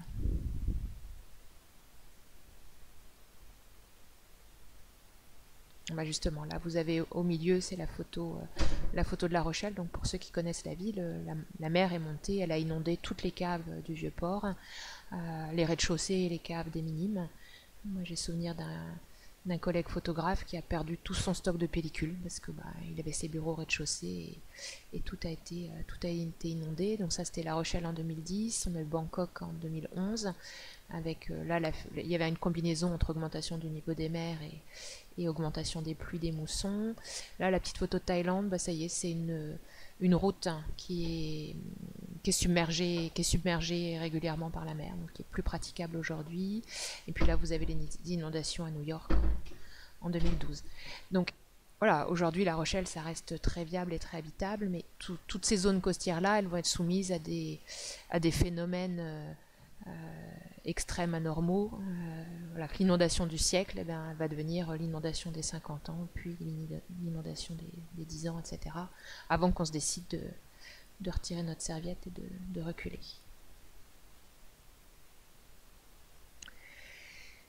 Donc là on était sur plus 3, voilà, plus 3 degrés, plus 4 degrés, là on arrive, plus 4 degrés, c'est des pronostics en termes de fonte des glaciers des Alpes et glaciers de l'Himalaya qui sont inquiétants. La principale source d'inquiétude en fait c'est que ces glaciers alimentent un certain nombre de rivières et un certain nombre de lacs qui servent de réserve d'eau douce. Aussi bien pour alimenter les villes en eau douce que pour la production agricole qui est dépendante en partie des apports d'eau par les rivières, voire de l'irrigation. Et puis un sujet qui était d'actualité en 2013, c'est que la fonte des glaciers augmente le niveau de certains lacs, de lacs quasi naturels avec des petits barrages naturels, mais le poids, du coup, augmentation du niveau des lacs sur ces barrages naturels, augmentation du poids sur ces barrages naturels et le risque d'effondrement, de rupture des barrages naturels et donc d'inondation des vallées en aval, y compris avec des zones habitées puisque les populations habitent autour des rivières. Les hypothèses concernant le déluge qu'on retrouve dans le déluge, en fait on le retrouve dans beaucoup de traditions et y compris les textes plus anciens, l'épopée de Gilgamesh qui est beaucoup plus ancien que la Bible et la Torah. Et une des hypothèses ce serait que au moment à la fin de l'ère glaciaire, au moment de la fonte de certains glaciers continentaux, on aurait eu ces phénomènes-là. Donc accumulation d'eau dans les lacs et puis des barrages naturels qui cèdent et du coup des zones, des vallées situées en aval qui se retrouvent inondées. Donc pour les zones habitées en montagne qui se retrouvent en dessous de lacs naturels, là il y a un risque pour les populations. Et puis la dernière chose qui de mon point de vue est la plus inquiétante et qui doit vraiment nous motiver à faire des efforts pour maintenir, pour 1 degré, 2 degrés, voilà, 1 degré c'est fait, 2 degrés ce sera difficile, mais c'est pas parce qu'on n'arrive pas à faire 2 degrés qu'il faut pas faire tous les efforts possibles pour limiter à 3 degrés, parce qu'après au-dessus de 5 degrés, il y a d'autres phénomènes qui inquiètent les scientifiques. Parmi les phénomènes de seuil qui inquiètent le plus les scientifiques, je vous avais parlé tout à l'heure du méthane, donc un gaz qui a un pouvoir de réchauffement 25 fois supérieur à celui du CO2 et dont on sait qu'il existe de gros stocks à la surface de la Terre. Le premier stock, c'est dans les sols de la toundra, du permafrost. Donc on a toutes ces zones septentrionales, là au nord du Canada, au nord de la Russie, donc des zones... là on voit des arbres, mais en fait quand on monte très très au nord, il fait trop froid, il y a même plus d'arbres. Et on a l'équivalent de tourbières, donc des sols riches en matière organique, riches en eau. Il faut voir qu'il y a beaucoup plus de carbone dans les sols des forêts du Canada que dans les sols d'Amazonie. Les sols d'Amazonie sont très peu épais parce qu'il fait tellement chaud que la matière organique elle se dégrade très vite, alors que dans les sols du nord de la Russie ou du nord de l'Amérique, la matière organique elle s'accumule, elle s'est accumulée pendant des siècles et des siècles parce qu'il fait trop froid pour qu'elle se dégrade. Sauf que là, si tout ça, ça se réchauffe, ben on a toute cette matière organique accumulée qui va se dégrader. Comme elle va se dégrader sous l'eau, vous vous souvenez du marais Poitevin, ben elle va se dégrader en produisant du méthane. Donc c'est du méthane qui est déjà accumulé, mais aussi la dégradation de toute cette matière organique accumulée qui va produire du méthane. Et voilà, on a potentiellement des risques de relargage de méthane importants. Il y a une autre source de méthane. Ce sont en fait le méthane en dessous d'une certaine température et d'une certaine pression. Ça se dissout dans l'océan, mais dans certaines conditions de température et de pression, il va précipiter sous forme d'hydrate de méthane. Donc j'ai souvenir que le Japon faisait des recherches pour essayer d'exploiter ce méthane sous-marin, mais que on a constaté, à droite vous avez c'est un hydrate de méthane qu'on remet à pression et température ambiante. On voit qu'il fond et il dégage du méthane. Mais on le constate aussi, j'ai souvenir en mer Noire, qui se réchauffe plus vite que les océans, où on voit du dégazage de méthane sous-marin. Et que si l'augmentation de nos émissions anthropiques conduisent à une augmentation des températures supérieures à 5 degrés, les scientifiques craignent que dans ces cas-là, on déclenche des libérations de méthane naturelles, entre guillemets, qui fassent que, une fois qu'on a topé les 5 degrés, on monte facilement, on monte très vite aux 10 degrés à cause du méthane. Donc il y a vraiment des effets de seuil. Je dirais chaque degré, chaque demi-degré qu'on peut gagner en réduisant nos émissions de gaz à effet de serre, il faut le faire. Faut pas baisser les bras parce qu'on n'atteindra pas on n'arrivera pas à limiter à plus de degrés. Si on arrive à limiter à plus 3, c'est mieux que si on monte jusqu'à 5 degrés. J'ai souvenir d'une conférence qu'Isabelle Autissier, la célèbre navigatrice et présidente du WWF, avait donnée à La Rochelle. C'était, l'emballement climatique, ça va être des déplacements de population, il va y avoir de la souffrance humaine, mais chaque demi-degré, chaque 0,1 degré qu'on va gagner, c'est moins de catastrophes, moins de souffrance humaine. Donc tous les efforts, tous les gains seront utiles. Faut vraiment pas se décourager et se dire que chaque progrès, il épargnera peut-être des vies et peut-être de la souffrance humaine. Deux diapos pour terminer par rapport à la vitesse du réchauffement climatique. Voilà, il y a deux aspects sur ces changements climatiques. Il y a l'aspect amplitude. Donc j'ai dit plus 5 degrés, c'est l'ordre de grandeur d'un changement d'air. C'est ce qui nous sépare de la dernière ère glaciaire, mais il y a les échelles de temps qui sont très très différentes. Donc là, c'est les écarts de température entre la dernière ère glaciaire, il y a moins 20 000 ans, et aujourd'hui. Donc plus 5 degrés en moyenne, plus 8 degrés en Antarctique, mais ça s'est passé sur une fourchette de temps de l'ordre de 5000 ans. Alors que si on compare ce qui nous pend au nez là, eh bien on est à plus 5 degrés sur l'ordre de 100 ans. Donc plus 5 degrés sur 5000 ans, je dirais la biosphère, elle a le temps de s'adapter. Les espèces ont le temps de migrer. Alors quand voilà, les papillons, les oiseaux, eux, ils bougent vite, il n'y a pas de problème. Le problème, c'est les arbres, c'est les espèces à durée de vie longue. Alors, on va dire, là, l'humanité, on a un peu tout fichu en l'air, mais on va aider les espèces à bouger. Là, les forestiers, aujourd'hui, se posent des questions sur, voilà, sur les parcelles de production de bois. Bon, pâte à papier, c'est des récoltes rapides, je vous ai dit, on est de l'ordre de 10-15 ans. Mais sur des plantations de bois d'œuvre, ou voilà, du bois pour faire des meubles, du bois de qualité, là on se pose la question, sachant qu'on va le récolter dans 40 ans, qu'est-ce qu'il est intéressant que je plante sur mes parcelles à tel endroit aujourd'hui, en tenant compte de l'évolution des températures, de l'hygrométrie, etc. Donc autant que faire se peut, il va falloir qu'on aide les espèces à migrer, et c'est d'autant plus important. D'un point de vue biodiversité, on parle beaucoup de trames vertes et bleues, donc c'est des corridors biologiques pour aider les espèces sauvages à migrer. C'est d'imaginer qu'on ait au lieu d'avoir des autoroutes qui nous coupent des écosystèmes brutalement en deux et qui empêchent les espèces de traverser, c'est de construire des corridors écologiques qui permettent aux espèces de remonter vers le nord, de remonter en altitude, ou de redescendre, parce qu'on peut aussi avoir des espèces dont le principal critère c'est la température, mais d'autres espèces dont le principal critère c'est l'eau. Et on peut se retrouver avec plus assez d'eau en altitude, et des espèces qui vont au contraire descendre pour rechercher l'eau.